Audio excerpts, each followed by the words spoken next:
"You're not welcome in our five-star hotel," Dad texted. I smiled, picking up my phone. "Security, please revoke the Wellington family's VIP access." Their keycards stopped working at midnight. You know that feeling when your own family treats you like you're invisible? When your parents act like your brother walks on water while you might as well not exist. Yeah, that was my entire childhood. But here's the thing about being underestimated by the people who should believe in you most. It either breaks you or it makes you unstoppable. My name is Sarah Martinez, and this is the story of how my family banned me from their hotel, not knowing I actually owned the entire chain. But to understand how we got here, you need to know about the golden child versus the forgotten daughter. You need to understand what it's like to live in the shadow of someone everyone thinks is perfect, while you're fighting just to be seen. Growing up in the Martinez household was like living in a spotlight that never quite reached me. My brother Michael was 3 years older, and from the moment I could understand words, I knew he was the star of our family show. While I was learning to walk, Michael was already being groomed to take over Dad's hotel business. While I was struggling with homework, Michael was accompanying Dad to business meetings, learning the family trade. "Sarah, move out of the way, honey. Michael and I are discussing important business matters," Mom would say, not even looking at me as I tried to show her my straight A report card. The dismissal in her voice wasn't cruel, it was worse. It was automatic, like I was just part of the furniture they needed to rearrange.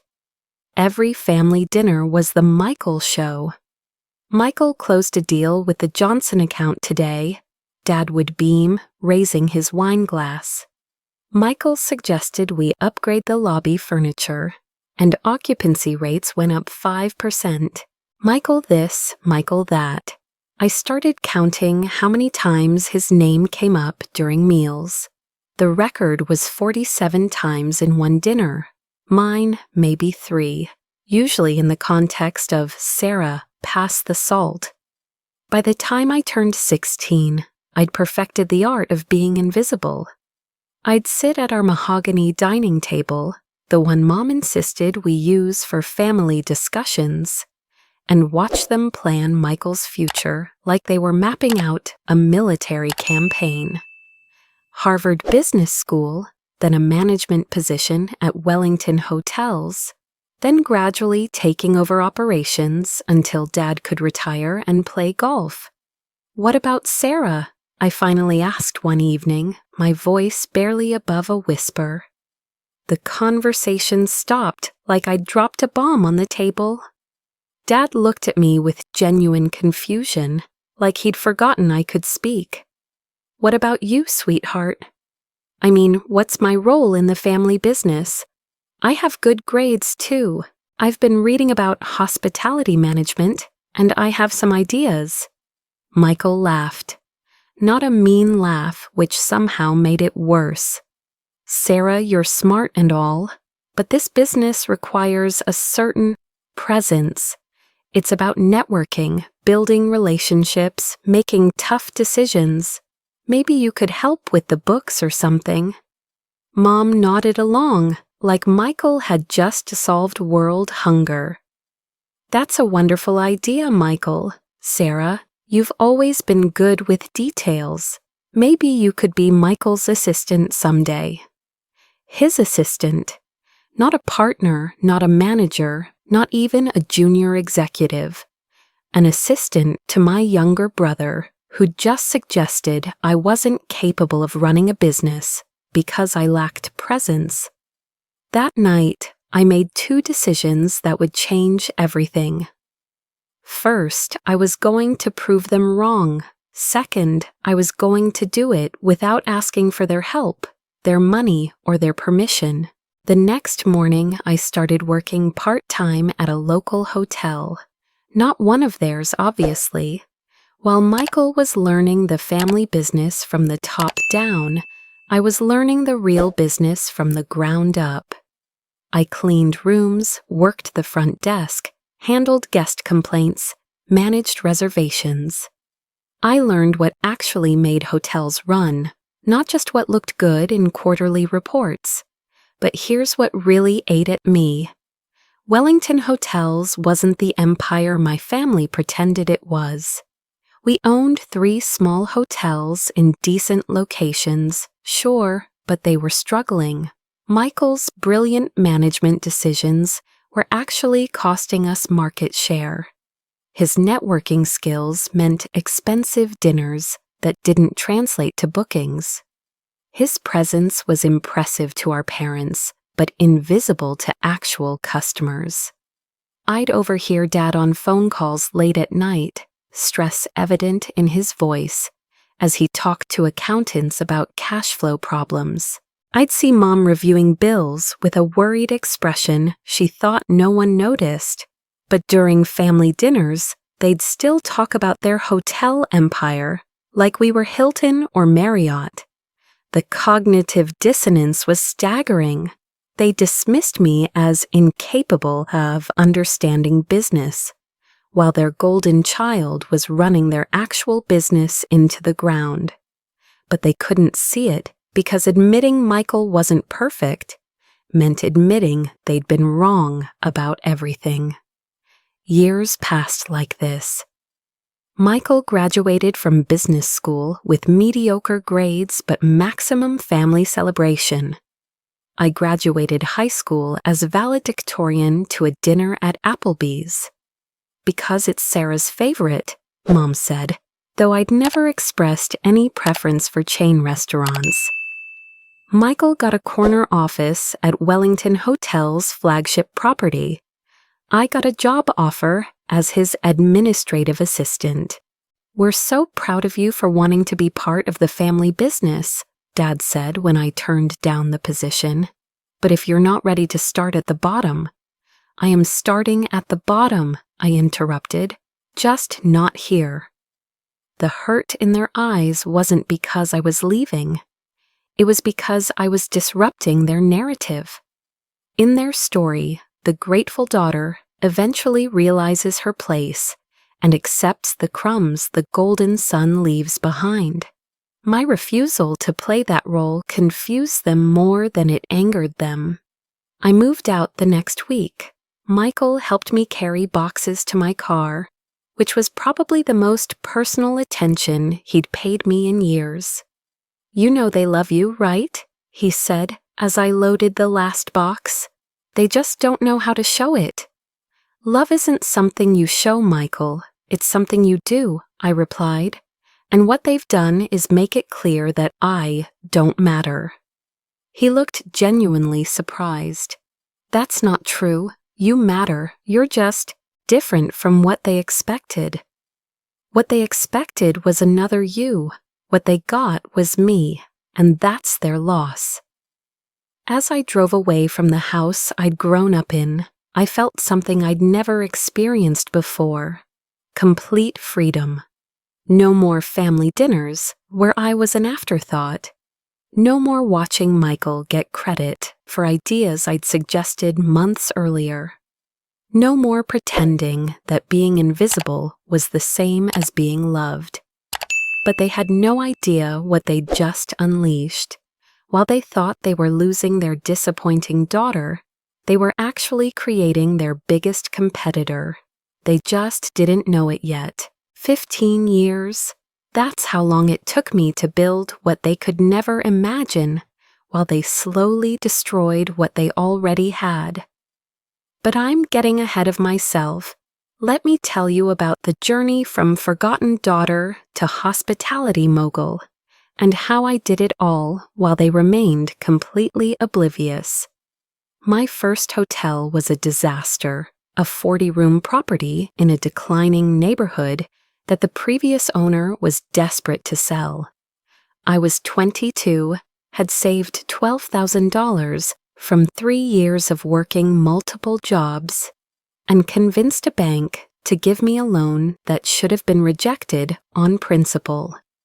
The place was falling apart, the staff was demoralized, and half the rooms had maintenance issues that would make a repair manual weep. But here's what I learned from cleaning those hotel rooms as a teenager. Luxury isn't about marble and chandeliers. It's about making people feel valued. Every guest who walks through your door is trusting you with their comfort, their safety, their experience. Screw that up.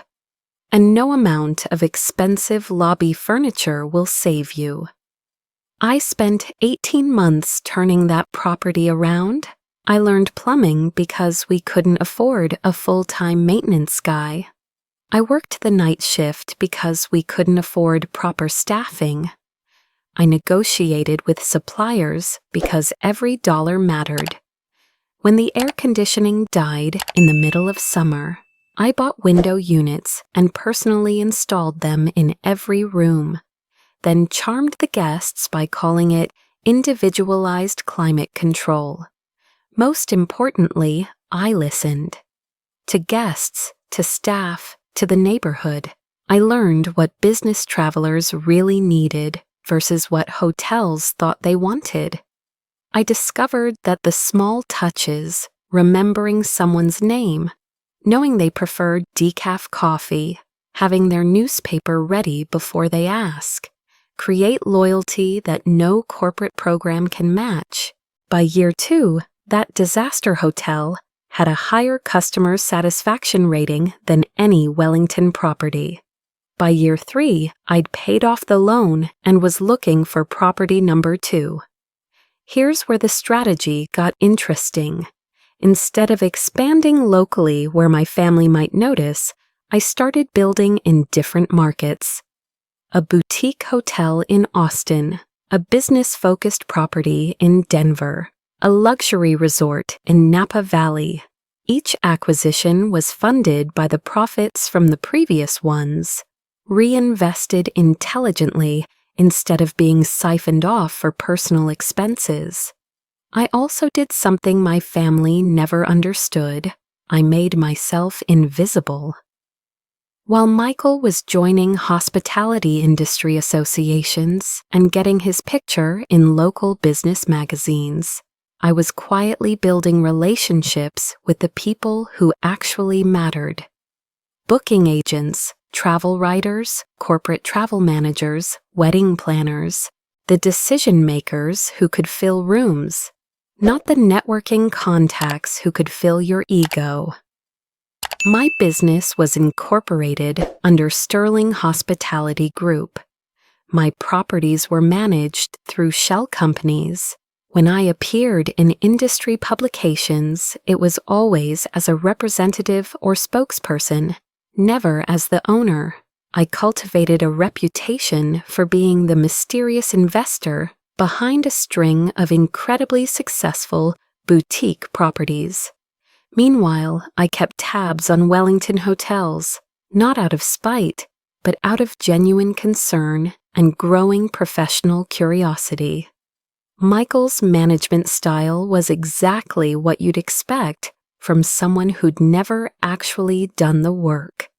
He focused on impressive-sounding initiatives that looked good in board presentations, but didn't improve the guest experience.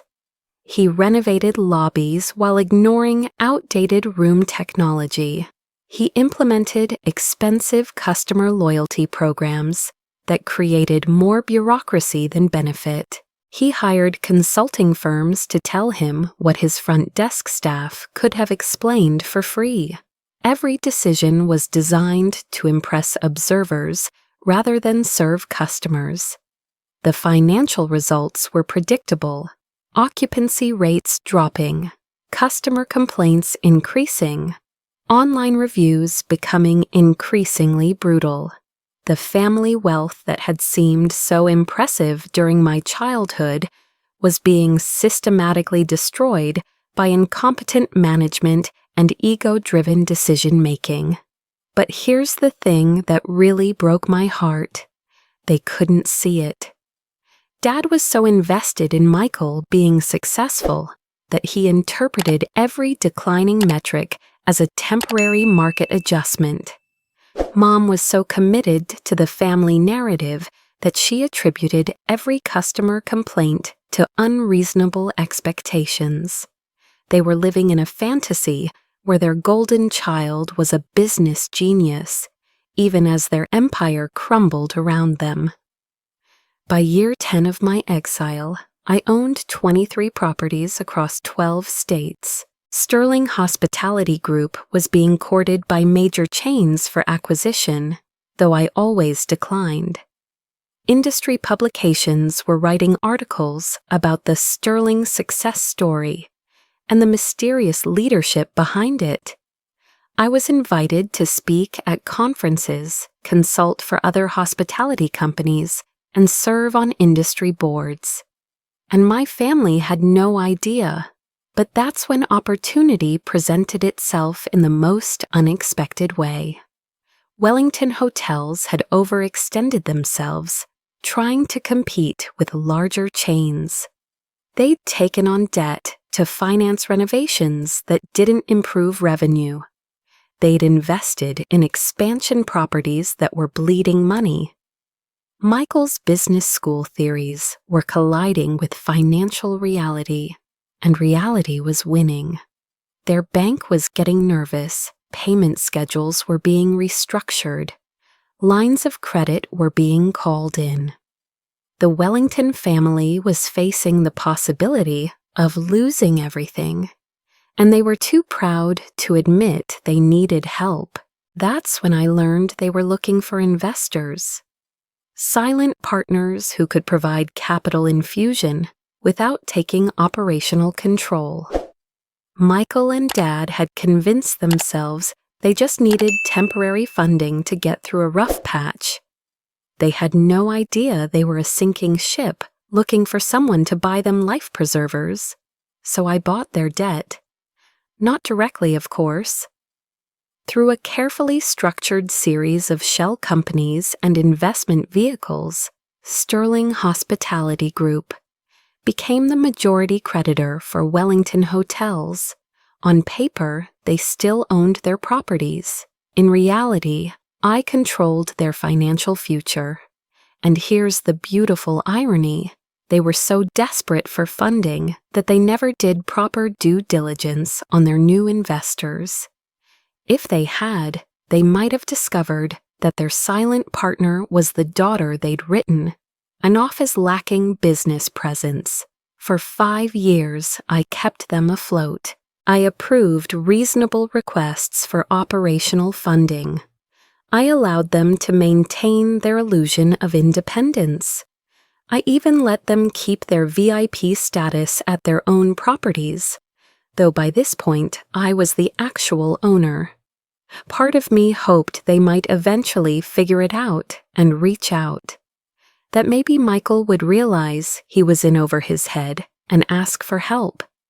That maybe Dad would acknowledge that his business was failing and his dismissed daughter might have something valuable to offer. But they never did. If anything, they became more convinced of their own brilliance. They attributed their financial stability to Michael's improved management rather than external investment. They talked about their comeback like it was the result of their inherent superiority rather than my invisible intervention. The final straw came 3 months ago at my cousin Maria's wedding. I'd been invited because, despite everything, I was still family. I showed up looking successful because, well, I was successful. I'd driven my Tesla, was wearing a designer dress, and had just returned from a business trip to oversee the opening of my newest property in Miami. The family gossip was immediate and predictable. Sarah must have married well. I wonder what her husband does. She's probably living beyond her means. The idea that I might have earned my success independently was literally inconceivable to them, but Michael made it worse. Standing at the bar, Loud enough for half the wedding party to hear, he started talking about how some people try to fake success to impress family. How real business takes years to build, not luck and appearances. How the hospitality industry is too complex for people without proper training. He was talking about me, to my face, at a family wedding, dismissing my actual success as fake while crediting himself for success that was only possible because of my financial intervention. That night, I made a decision. The time for invisible support was over. If they couldn't respect me when they thought I was unsuccessful, they sure as hell didn't deserve my protection when they were actually failing. It was time for them to learn exactly who they'd been dismissing all these years. The next morning, I called my lawyers and told them to prepare the ownership transfer documents. After 15 years of building my empire in the shadows, it was time to step into the light. And the perfect opportunity presented itself just 2 weeks later. The Wellington Grand Hotel was supposed to be their crown jewel. 43 floors of limestone and glass in downtown Chicago, with a lobby that looked like something from a European palace and room rates that made business travelers wince. It was the property Dad was most proud of, the one they used for family celebrations, and the one Michael managed directly. It was also the property losing the most money, though they'd never admit it. I'd been in Chicago for business, opening my newest property actually, a boutique hotel just 6 blocks away that was already booked solid for the next 3 months. My flight back to San Francisco wasn't until evening, so I decided to stop by the Wellington Grand for lunch. Not to see family, just to check on my investment. As the actual owner, I wanted to see firsthand how my property was being managed. The moment I walked into that marble lobby, I knew it was a mistake. "Sarah?" Mom's voice carried across the space like a fire alarm. She was sitting in the lounge area with Dad and Michael, having what looked like a business lunch. All 3 of them stared at me like I'd materialized from another dimension. I should have left, should have made some excuse about being in the wrong place and disappeared before the situation escalated. But something about their expressions, surprise mixed with embarrassment, like I'd caught them doing something they shouldn't, made me stubborn. "Hi, Mom, Dad, Michael." I walked over to their table, trying to keep things light. "Fancy seeing you here." "What are you doing here?" Michael asked, and there was an edge to his voice that made other diners glance over. "Having lunch? It's a hotel restaurant, Michael. That's generally how they work." Dad cleared his throat uncomfortably. "Sarah, this is actually a business meeting. We're discussing sensitive matters regarding the hotel operations." "Which you wouldn't understand anyway," Michael interrupted. "This isn't the kind of place you can just walk into, Sarah. The Wellington Grand has standards." And there it was, the dismissal, the assumption, the casual cruelty wrapped in family concern. After 15 years of proving myself in an industry they thought they owned, my own brother was telling me I wasn't good enough to eat lunch at a hotel I literally owned. "Standards," I repeated, keeping my voice level. "I see. Look, we're not trying to be difficult," Mom said, using that tone she'd perfected when I was 12 and needed to be managed. "It's just that this is our workplace, and mixing family with business can be complicated. Maybe we could meet for dinner this week instead?" The suggestion hung in the air like a peace offering I was supposed to be grateful for. Dinner this week, at some family-friendly chain restaurant where my presence wouldn't embarrass them, where I could be the struggling daughter they were comfortable with, instead of the successful woman who'd walked into their workplace wearing a suit that cost more than Michael's monthly salary. "You know what?" I said, standing up from the table. "You're absolutely right. This is your workplace, and I should respect that." I turned to leave, and that should have been the end of it. A mild family awkwardness that we'd all pretend never happened. But Michael couldn't let it go. "Sarah, wait." His voice was loud enough that the entire lounge could hear him. "Look, I'm sorry if that came across as harsh. It's just, this industry is really complex. And you've never been involved in the business side of hospitality. These aren't the kind of discussions you'd find interesting anyway." Every conversation in the lounge had stopped.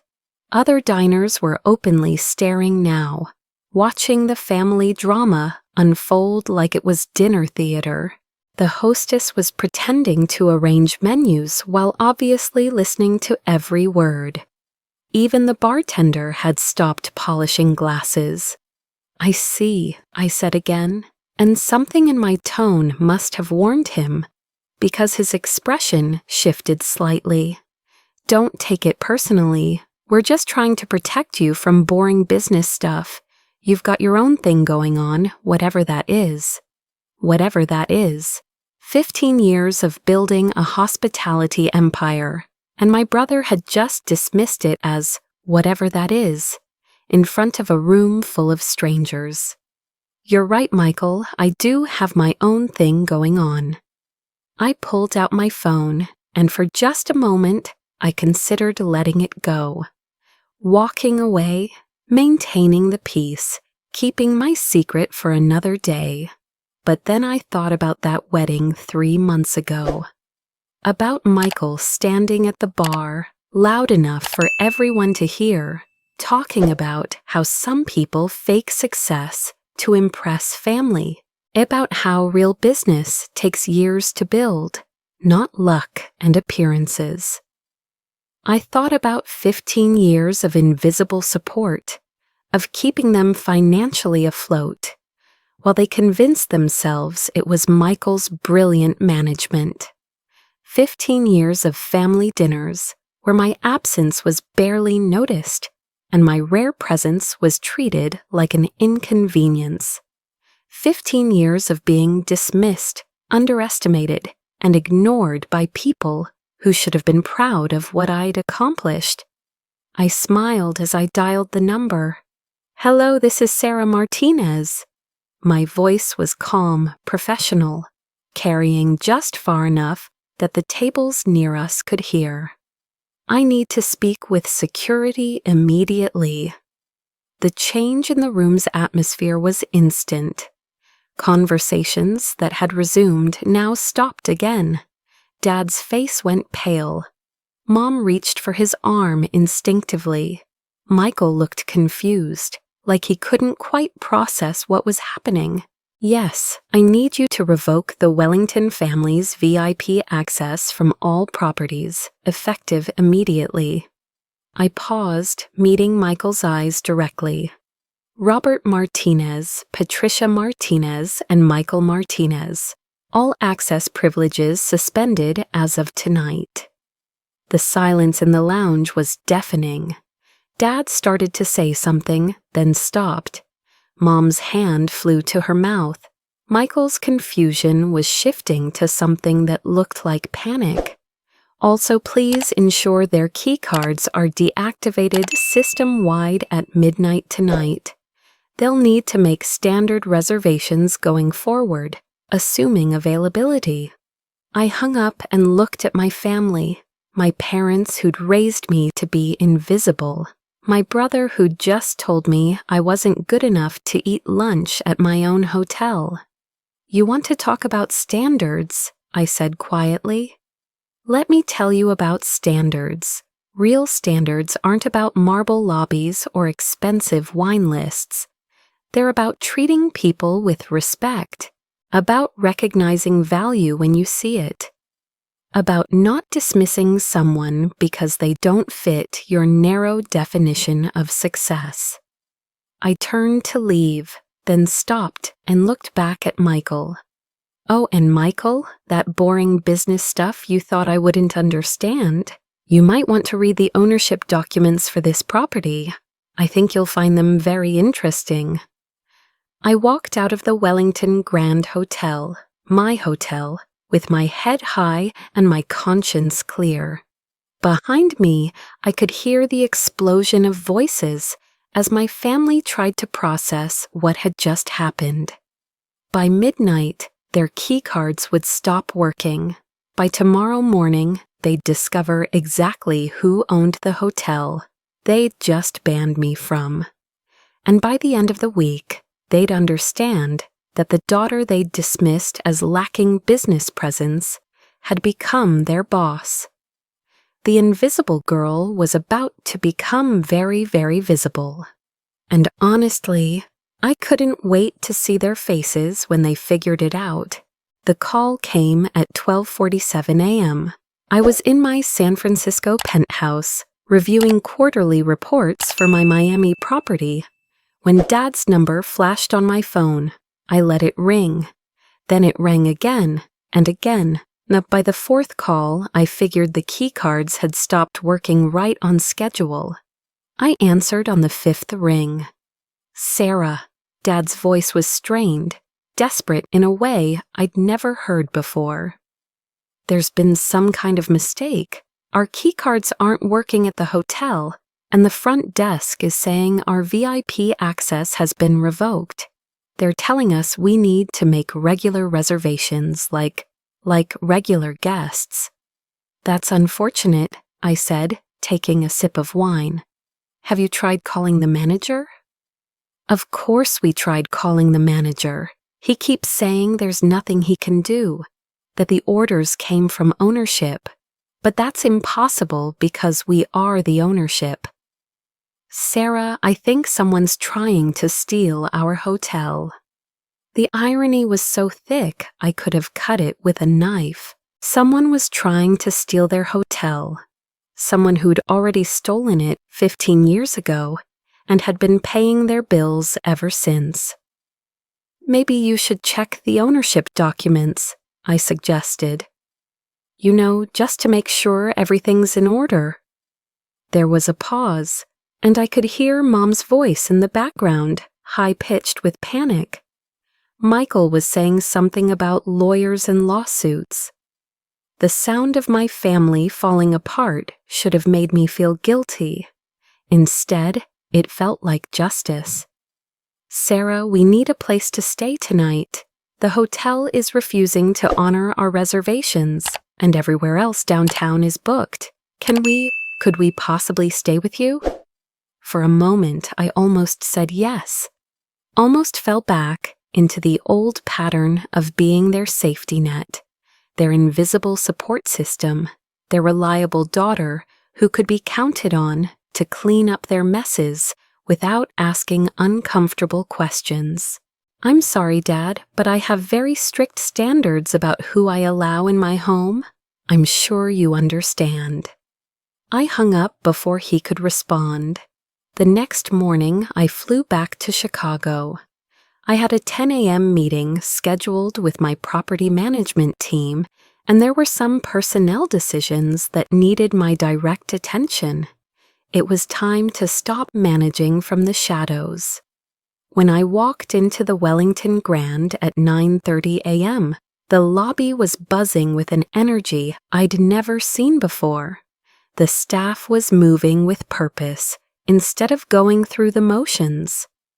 The front desk manager, Jennifer, spotted me immediately and approached with the kind of professional respect I'd been training them to show their real owner. Ms. Martinez, good morning. Your conference room is ready and the management team is assembled. Also, she glanced around nervously. The Wellington family is in the business center. They've been here since we opened, trying to access financial records and demanding to speak with ownership. Perfect timing then, I said. Please ask them to join us in conference room A in 15 minutes. Tell them the owner is ready to meet with them.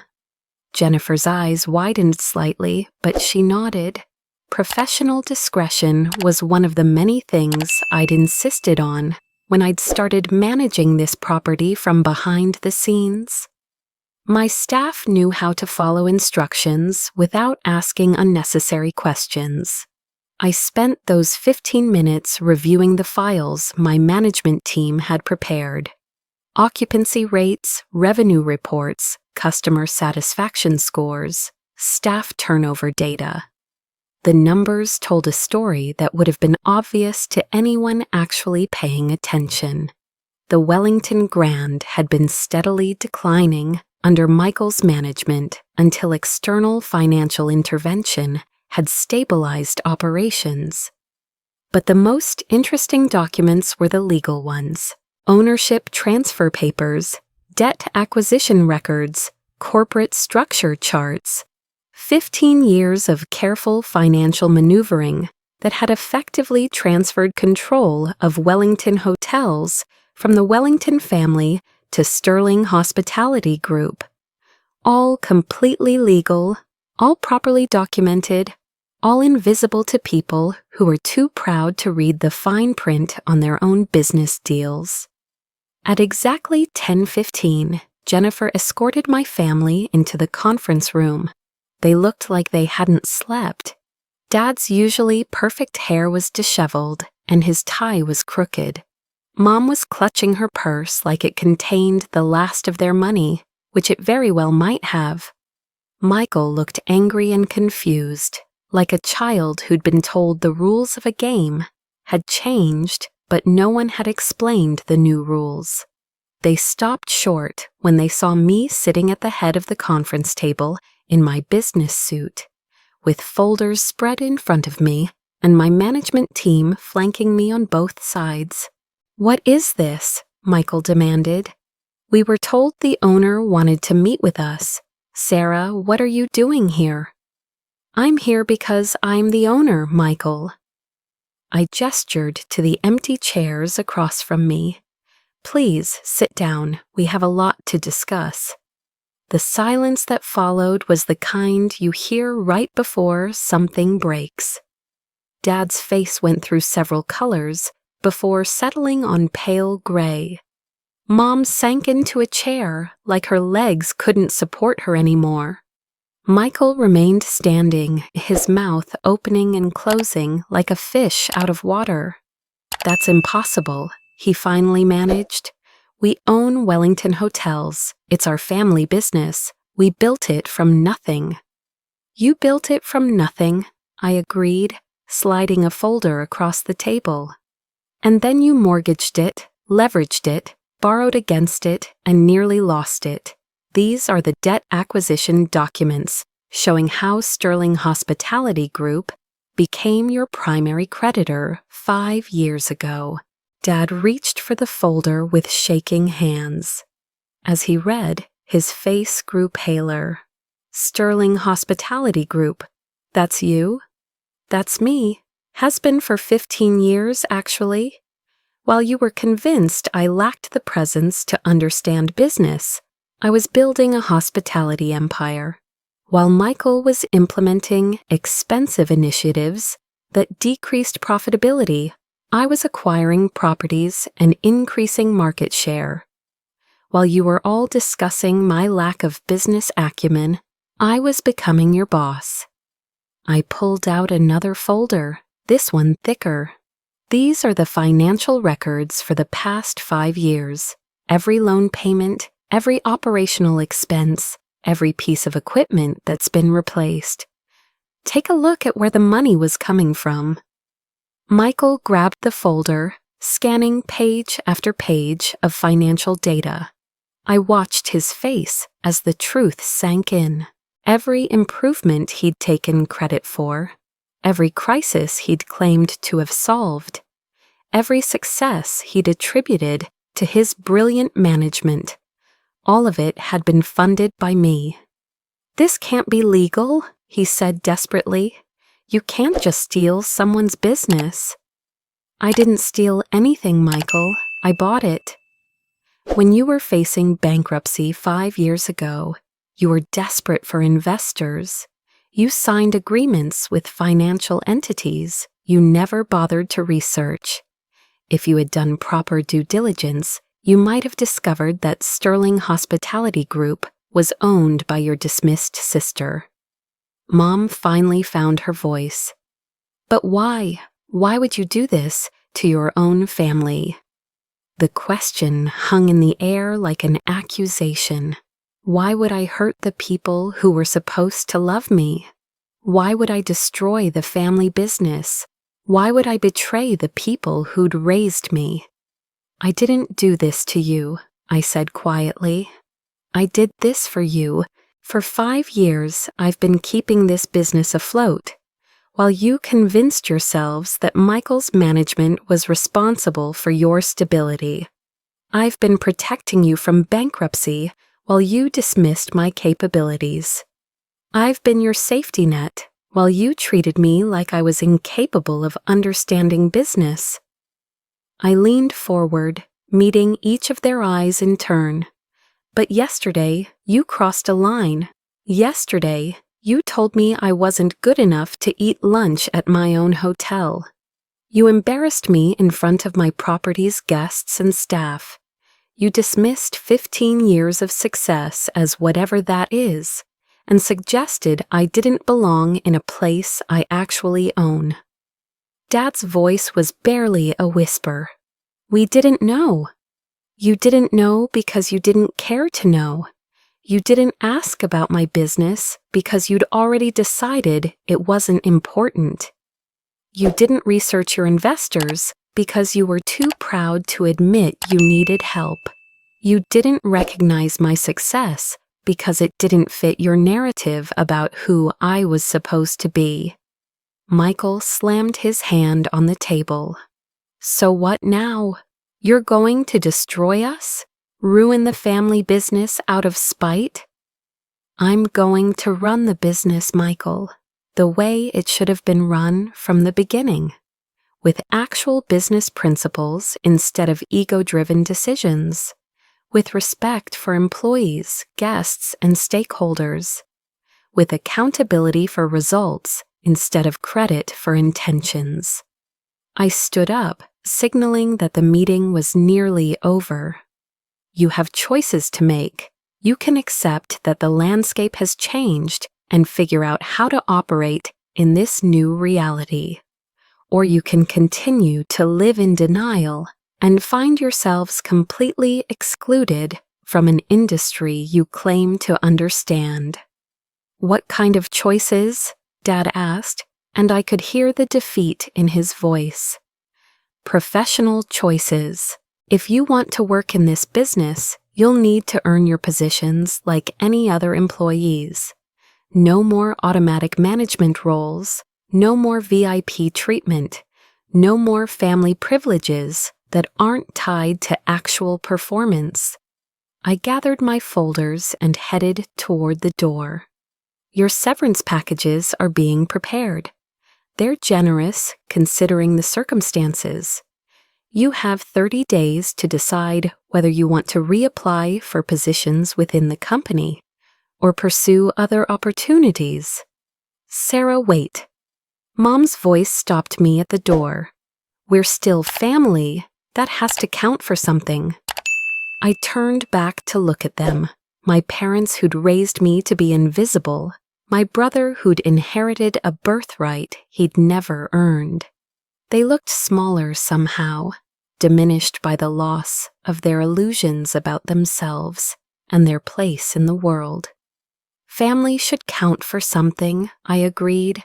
It should count for respect, support, recognition, and love. But for 30 years, you treated me like I didn't matter. You dismissed my worth, ignored my achievements, and excluded me from the legacy you claimed to be building. I paused at the door. Now you know what it feels like to be excluded. The difference is, you have the opportunity to earn your way back in. I never had that choice. The story broke in the Chicago Business Journal 3 days later. Hospitality IRS reveals hidden empire. Local. Hotel family discovers daughter owns their business. Read the headline, accompanied by side-by-side photos. One of me at a recent industry conference, looking professional and confident, and another of Michael from a charity event 6 months earlier, grinning beside a caption that identified him as Wellington Hotel's executive. The article was fair but devastating. It laid out the timeline of Sterling Hospitality Group's growth, highlighted the Wellington family's financial struggles, and detailed the debt acquisition that had transferred effective control of their properties to me. The journalist had done their homework, interviewing industry professionals who praised my strategic vision, while diplomatically noting the management challenges that had plagued Wellington hotels under previous leadership. What made it worse for my family was that the story painted me as a business success rather than a vindictive daughter. The narrative wasn't family drama destroys hotel empire. It was self-made entrepreneur saves struggling family business while building hospitality empire. I was at my office when Jennifer called to tell me the family had arrived at the hotel again. "They're asking to speak with you," she said carefully. "Mr. Michael seems upset about the newspaper article. Should I tell them you're unavailable?" "No, I'll be right there. Please have them wait in the lobby, not the conference room, the lobby. And Jennifer, make sure other guests can see them waiting." It was petty, maybe, but I wanted them to experience what it felt like to be publicly associated with failure. For 30 years, they'd been comfortable with my invisibility because it meant my struggles didn't reflect on them. Now their struggles were very visible, and their success was revealed to be an illusion. When I arrived at the Wellington Grand, I found them sitting in the marble lobby like supplicants waiting for an audience. Other guests were obviously recognizing them from the newspaper photo, and the whispered conversations around them were audible enough to be uncomfortable. Dad stood when he saw me approaching. He'd aged a decade in 3 days. "Sarah, we need to talk privately. This newspaper article is destroying our reputation. People are calling us failures, laughing at us. Our friends won't return our calls." "I'm sorry to hear that," I said, remaining standing so they had to look up at me. "What exactly did you want to discuss?" "This has gone far enough," Michael said, his voice tight with barely controlled anger. "You've made your point. You've humiliated us publicly and destroyed our credibility in the industry. What more do you want?" "I want you to understand something," I replied calmly. "This isn't about humiliation or revenge. This is about reality. For years, you've been living in a fantasy where your success was real and my capabilities were imaginary. The newspaper article didn't destroy your reputation. It revealed that your reputation was built on illusions." Mom dabbed at her eyes with a tissue. "But we're family, Sarah. Families protect each other. They don't expose each other's weaknesses to the whole world." "You're absolutely right," I said. "Families should protect each other. They should also support each other, believe in each other, and celebrate each other's achievements. Tell me, when was the last time you protected me? When did you support my business ventures? When did you celebrate my success?" The silence stretched long enough for nearby guests to notice the tension. "That's different," Michael finally said. "We didn't know about your success because you kept it secret. How could we celebrate something we didn't know about?" "You didn't know about it because you never asked. You didn't ask because you'd already decided I wasn't worth asking about. You spent 15 years assuming I was failing because the alternative, that I might be succeeding, was incompatible with your worldview. I sat down across from them, finally accepting that this conversation needed to happen whether I wanted it or not. Let me tell you what's going to happen, I continued. Wellington hotels will continue operating under new management. The properties will be renovated to actual luxury standards instead of expensive-looking mediocrity. The staff will be properly trained and fairly compensated. The business will focus on guest satisfaction rather than ego satisfaction. And us? Dad asked quietly. That depends entirely on you. I meant what I said about reapplying for positions. This company needs people who understand hospitality, who are willing to work rather than just manage, who can earn respect instead of demanding it. I pulled out 3 envelopes from my briefcase. These are your severance packages.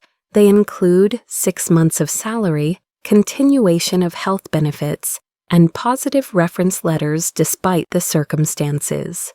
They also include job descriptions for positions that might be available if you're interested in actually working in this industry. Michael grabbed his envelope and tore it open. His face went through several expressions as he read, "Assistant manager? You want me to apply for an assistant manager position? I ran this company." "You held the title of running this company," I corrected. The actual running was being done by people you barely noticed, while the financial stability was provided by an investor you never bothered to identify. If you want to work here, you'll start at a level appropriate to your actual skills and experience. "This is insane," he said, standing up abruptly. "I have an MBA from Northwestern. I'm not going to be some entry-level employee in my own family's business." "It's not your family's business anymore, Michael. It's my business. And in my business, people advance based on performance, not credentials or family connections."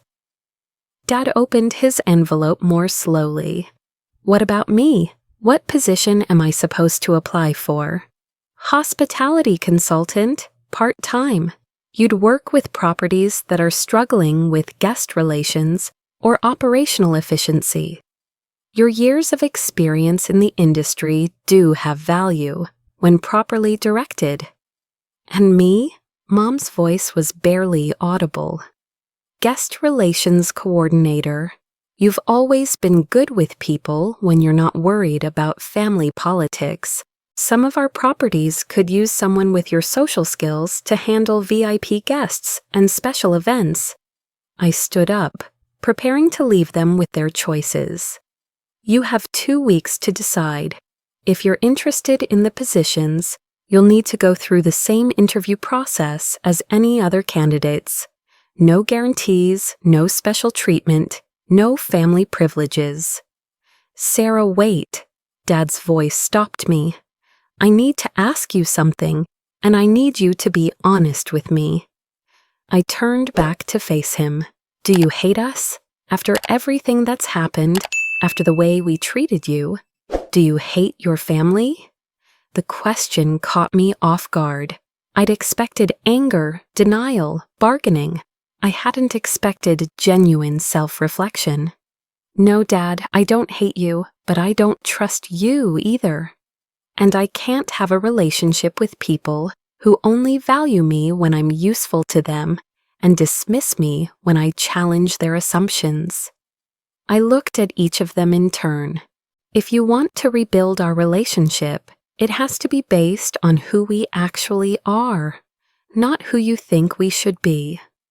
I'm not the invisible daughter who exists to make your lives easier. I'm not the failure you can dismiss when it's convenient. I'm a successful businesswoman who built something real, while you were building something that looked impressive but couldn't sustain itself. Can you forgive us? Mom asked, and there was genuine pain in her voice.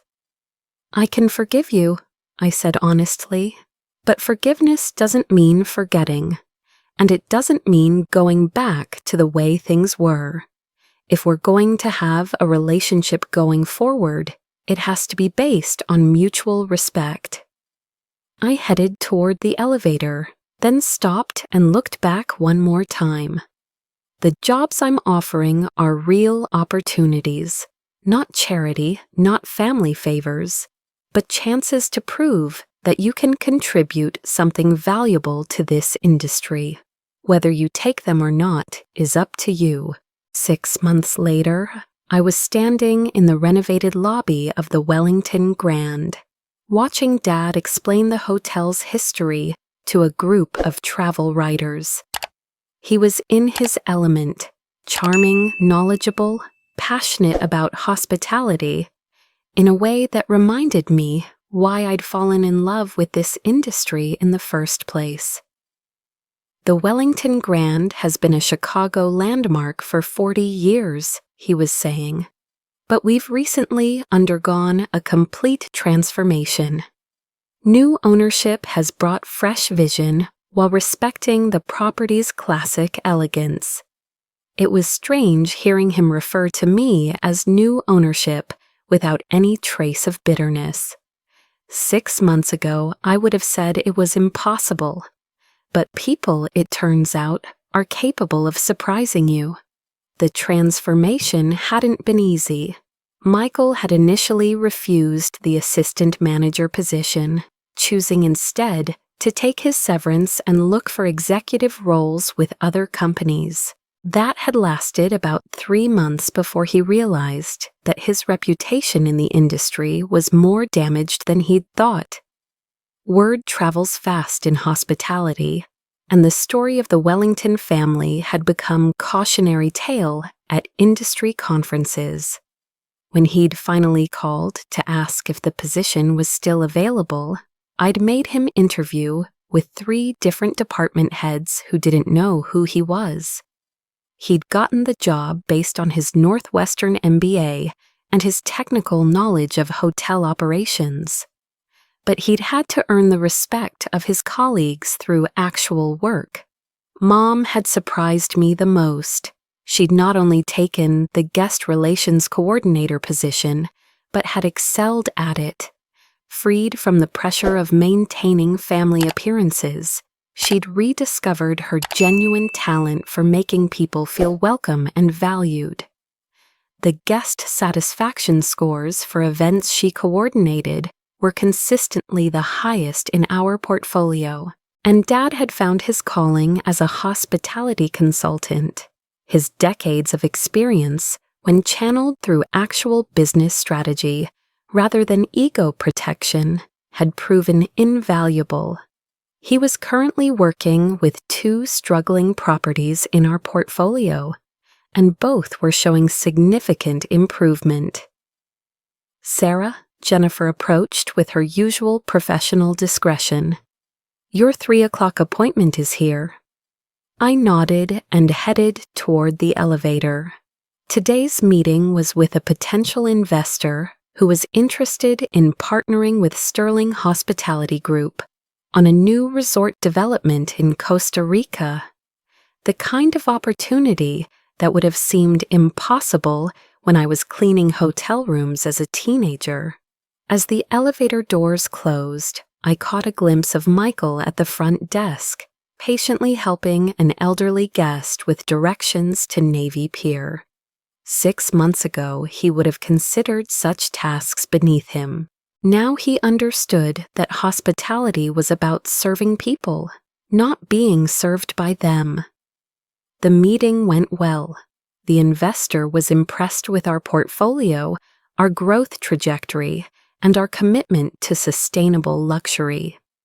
We scheduled a site visit for next month, and I spent the rest of the afternoon reviewing financial projections and market analysis. It was after 7 p.m. when I finally headed home, but I wasn't tired. Building something real, something that mattered, was energizing in a way that revenge never could have been. My phone buzzed as I was walking to my car. A text from Mom. "Thank you for dinner Sunday. It meant a lot to your father and me. Love, Mom." Sunday dinner had become a monthly tradition. Not the formal, tension-filled affairs of my childhood, but actual family meals where we talked about work, shared stories, and treated each other like adults who genuinely enjoyed each other's company. It had taken months to get there, and some conversations were still awkward, but we were building something new from the ashes of what we'd had before. Michael had joined us last month, bringing his girlfriend Sarah had never met before. It was the first time I'd seen him in a relationship where he seemed genuinely happy rather than trying to impress someone. Success, it turned out, was a lot more attractive when it was earned rather than inherited. The real test had come 3 months ago when Forbes had run a profile on Sterling Hospitality Group, calling me one of the top 40 under 40 business leaders to watch.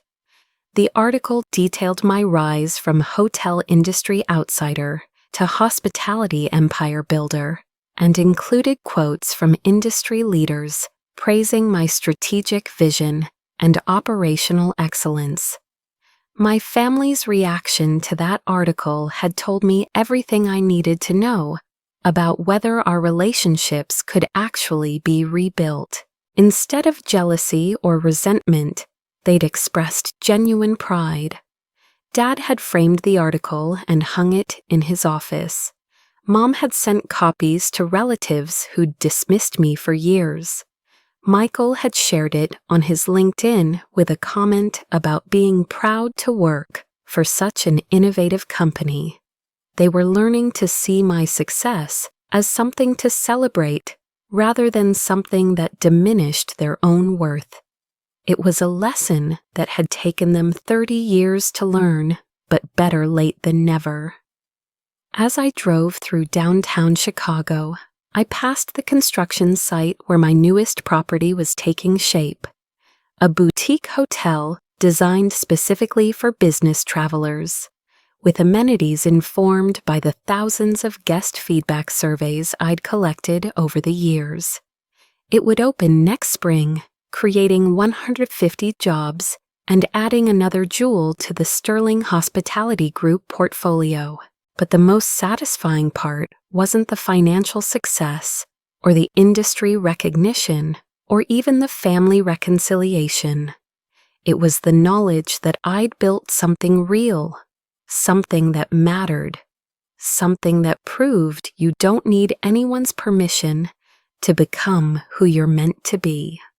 My phone rang as I pulled into my building's parking garage. Dad's number appeared on the screen, and for the first time in my adult life, I answered without hesitation. "Hi, Dad." "Sarah, I hope I'm not calling too late. I just wanted to tell you that the travel writers loved their tour today. 3 of them asked for my card, and one of them wants to do a feature story on our transformation." "That's wonderful, Dad. You did great work with them." "Thank you, but Sarah, I need to say something else, something I should have said months ago." His voice was serious, and I could hear him choosing his words carefully. "I'm proud of you, not just for what you've built, but for who you've become. You're everything we should have recognized years ago, and I'm sorry it took losing everything for us to see it." For a moment, I couldn't speak. The validation I'd craved for 30 years offered freely, without conditions or expectations. "Thank you, Dad. That means more than you know." "I love you, sweetheart. Your mother and I both do. And we're grateful that you gave us the chance to earn your respect, instead of just destroying us completely." "I love you too, Dad. See you Sunday?" "Wouldn't miss it. Mom's making her famous lasagna. After we hung up, I sat in my car for a few minutes, watching the city lights reflect off the windows of the building where I'd built my life. Tomorrow I'd wake up and continue building my empire, expanding into new markets, creating new opportunities, proving that success was about vision and hard work, rather than family connections or inherited privilege. But tonight, I was content to be Sarah Martinez, successful businesswoman, hotel empire builder, and finally, a daughter whose family was proud to claim her. The invisible girl had become very visible indeed, and the view from the top was everything I dreamed it would be.